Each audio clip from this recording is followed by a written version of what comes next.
নৱনিৰ্মিত গুৱাহাটী আৰু উত্তৰ গুৱাহাটী দলঙত ফাট মেলা প্ৰসংগ ঘটনাক লৈ সংবাদ মেল অসম জাতীয় পৰিষদৰ জগদীশ ভূঞাৰ বিহাৰত ব্লেক লিষ্টেড নিৰ্মাণ প্ৰতিষ্ঠান SP সিংলা আৰু পাটনাৰ লোহিয়া চকত ভাঙি পৰিছিল SP সিংলাৰ নিৰ্মিত দলং সেই দলং ভাগি মৃত্যু হৈছিল 3জন লোকৰ আৰু একেদৰে খহি পৰিছিল মালাকা বেলি ৰোডৰ ৰেলিঙো খহি পৰিছিল যমুনা নদীত কোম্পানীটোৱে নিৰ্মাণ কৰা দলঙো আৰু সেই কোম্পানীকে মাজুলীৰ দলং নিৰ্মাণৰ দায়িত্ব দিয়াটো ৰহস্যজনক আৰু এই সন্দৰ্ভত সংবাদ মেল সম্বোধন কৰিছে জগদীশ ভূঞাই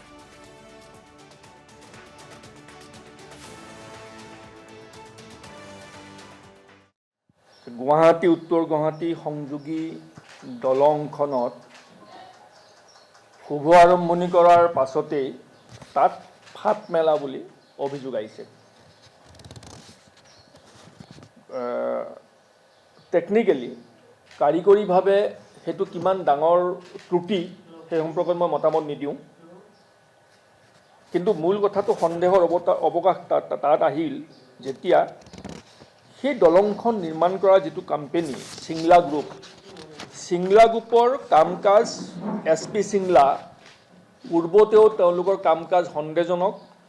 উত্তৰ প্ৰদেশত ব্লেক লিষ্টেড কোম্পানী আৰু সেই কোম্পানীটোৱে কৰা কেইবাটাও কাম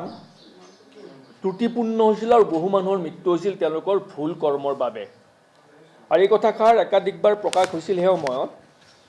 মানুহৰ সন্দেহ হোৱা কাৰণটো হ'ল যে সিংলা গ্ৰুপে SP সিংলা গ্ৰুপে বিহাৰৰ গংগা নদীৰ ওপৰত নিৰ্মিত আগৱানী সুলতানগঞ্জ দলংখন 3বাৰ ভাঙি পৰিছিল এপ্ৰিল 2022ত এবাৰ জুন 2023ত এবাৰ আৰু আগষ্ট 2024ত এবাৰ ভাঙিছিল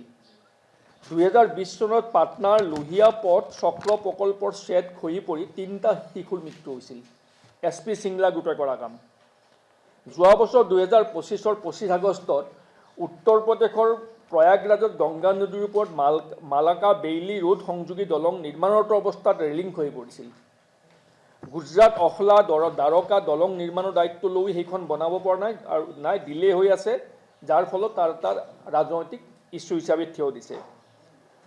গতিকে এইটোৱে SP সিংলা গ্ৰুপ যিটো সিংলা গ্ৰুপে 2 বছৰ পূৰ্বে গুৱাহাটী উত্তৰ গুৱাহাটী দলংখন যেতিয়া নিৰ্মাণৰ কাম আৰম্ভ কৰিছিল তাত কিছু ত্ৰুটি বিচ্যুতি ধৰা পৰিছিল আৰু সেইখিনি তদন্তৰ বাবে পৰীক্ষা কৰিবৰ বাবে IIT গুৱাহাটী আৰু IIT ৰুৰকীক তদন্ত দায়িত্ব দিয়া হৈছিল